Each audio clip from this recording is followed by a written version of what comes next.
زیباترین سلام دنیا طلوع خورشیده، اونو بدون غروبش تقدیمت میکنم.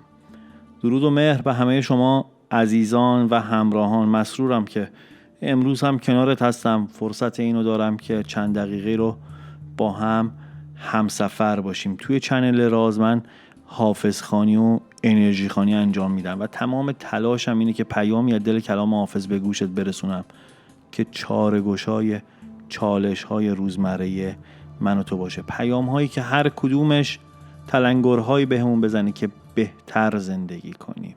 قراره که فرکانس ذهن خودمون رو روی شادی و امید تنظیم کنیم که اگر این اتفاق بیفته نیرومندترین انرژی هم قادر نیست آرامش رو از من و تو بگیره.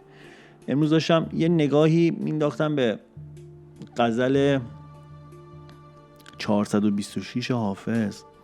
بعضی موقع میبینم درش یک عمقی نهفته است، درش یک ژرفایی وجود داره که خیلی کودکانه یا سطحی میشه. اینکه بخوایم بیایم نگاه کنیم به چند بیت و حالا اون معنی تحت و لفظیشو بخوایم بیایم بیان کنیم و بخوایم ازش حالا یه پندی نصیحتی در بیاد و ازش بگذریم. دلم خواست این پیام امروز رو جور دیگه‌ای برای اولین بار باهات مطرح کنم. خیلی دلی، خیلی صاف و ساده، خیلی خودمونی، جدا از این که چه تفکری، چه تمرکزی، چه نیتی پس ذهنت هست که داری این پیامو میشنوی. میخوام اینو بهت بگم که امروز همه چی قرار دست به دست همدیگه بده که درست پیش بره. امروز قرار همه چی دست به دست همدیگه بده که من و تو یه کمی بیشتر به خودمون بپردازیم و در آرامش باشیم. حالا سوال اینه، قبل از امروز چی بود؟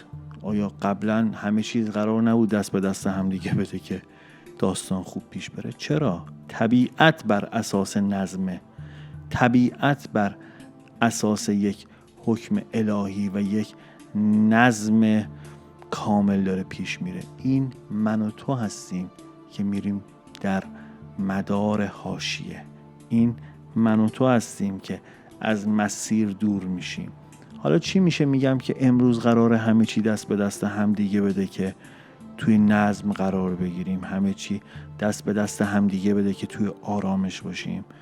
اون نگاه و زاویه دید خودمون رو قراره تنظیم کنیم. اون فرکانس موج افکار خودمون رو قراره تنظیم کنیم.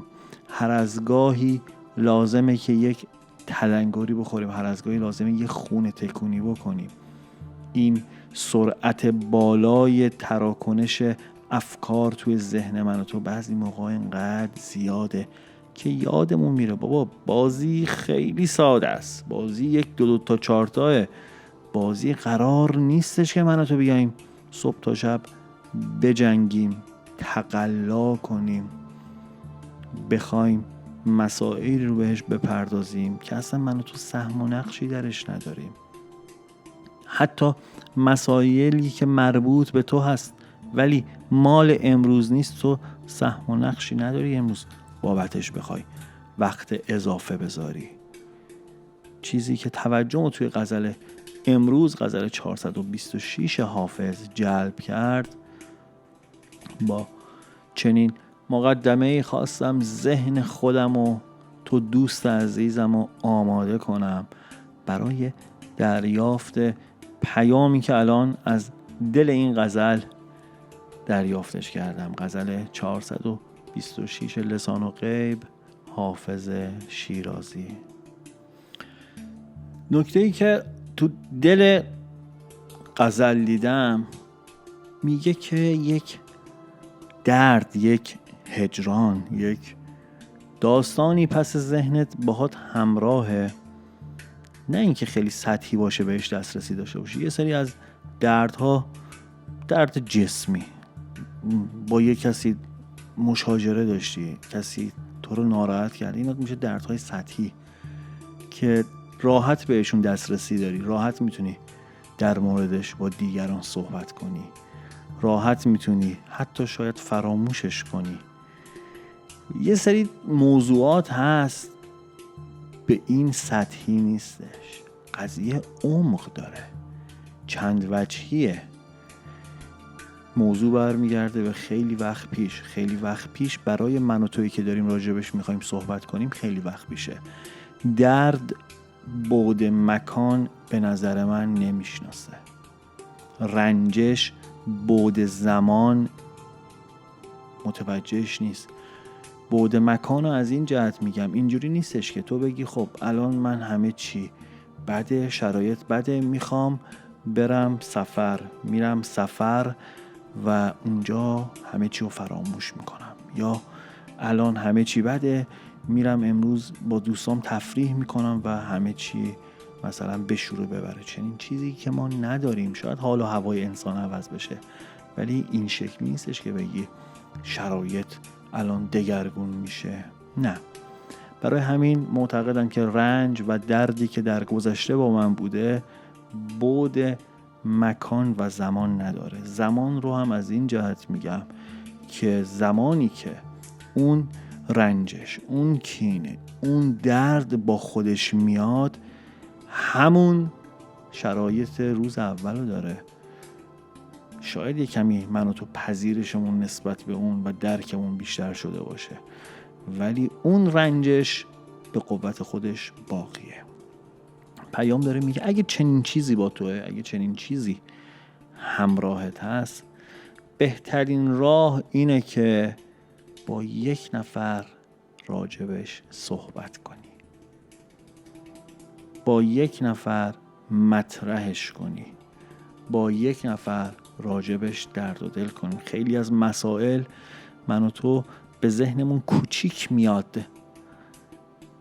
تو بچگی اتفاقی افتاده، در دوران مدرسه معلم زده تو گوش من، در دوران نوجوانی پدرم با من اون چنین برخوردو کرده و الان 30 سال، 40 سال، 50 سال، 60 سال سنته و میگی اصلا این چه چیز مهمی نیستش که حالا اون اتفاق افتاده در کودکی، اون زده تو گوش من، اون حرفو زده.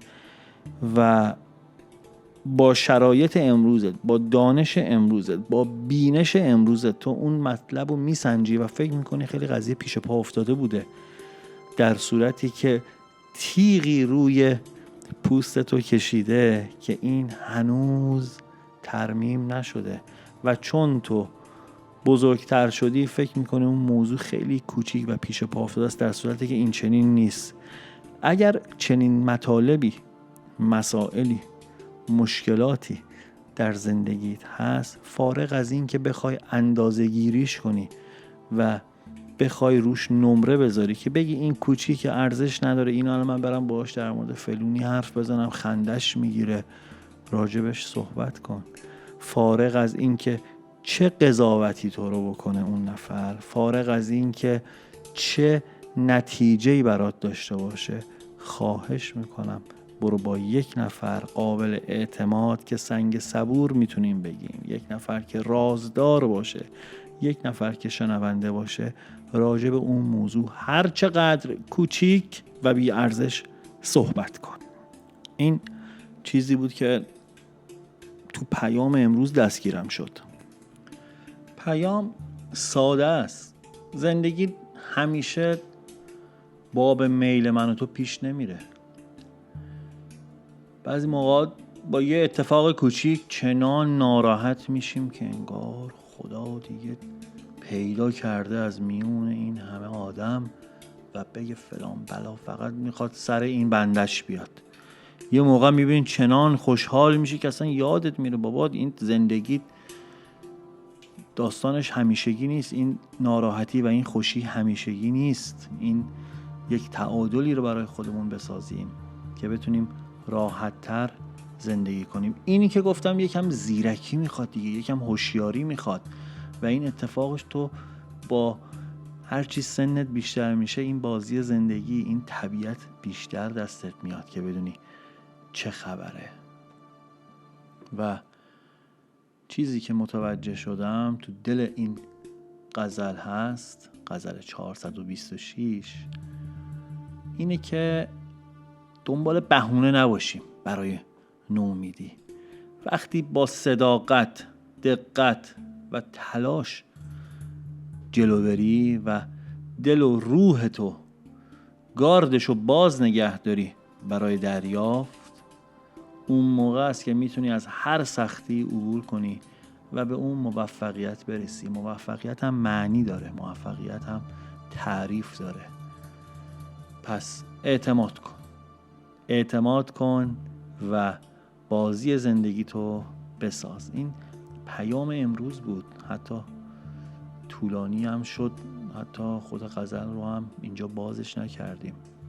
معتقد هستم که پیامی که دریافت میکنی اونقدر ارزشمنده، اونقدر این داستان چند وجهی بودن غزلهای حافظ چیز اتفاقی نیستش. درسته ما میگیم که حافظ توی دورانی زندگی میکرده که پیامش رو باید به گونه دیگه ابراز میکرده، تو تبعید بوده، در سفر بوده، برگشته، منتظر این بوده که دوباره اجازه پیدا کنه برگرده و برای اینکه حکومت باش در نیفته به صورت دیگه‌ای پیام خودشو میرسونه. این جذابیت کلام حافظه و بعضی موقع ببین چیزی پیدا میکنی مثل یک گوهر ناب، مثل پیام امروز که با نشونه هایی که توی زندگیت به دست میاری میبینی که بعضی موقع مسیر جلو چشمت هموار میشه، باز میشه. امیدوارم فارغ از هر نیتی که داشتی این پیام امروز یک تلنگری واسط زده باشه، یه جای ذهنت، یه گوشه ذهنت قلاب بشه، گیر کنه که شاید یه روزی یه جایی اون تصمیم درست تره رو بگیری. وقتی از ته دل بخندی، وقتی هر چیزی رو به خودت نگیری، وقتی سپاسگزار اون چه که هست باشی، وقتی برای شاد بودن نیاز به بهانه نداشته باشی، اون وقتیه که واقعا داری زندگی میکنی. بازی زندگی بازی بومرنگ هاست. اندیشه ها، کردار، سخن ما دیر یا زود با یک دقت شگفت‌آوری به سمتمون برمیگرده. وقتی که آدم بتونه بدون هیچ دلهره‌ای آرزو کنه، هر آرزوی بیدرنگ برآورده.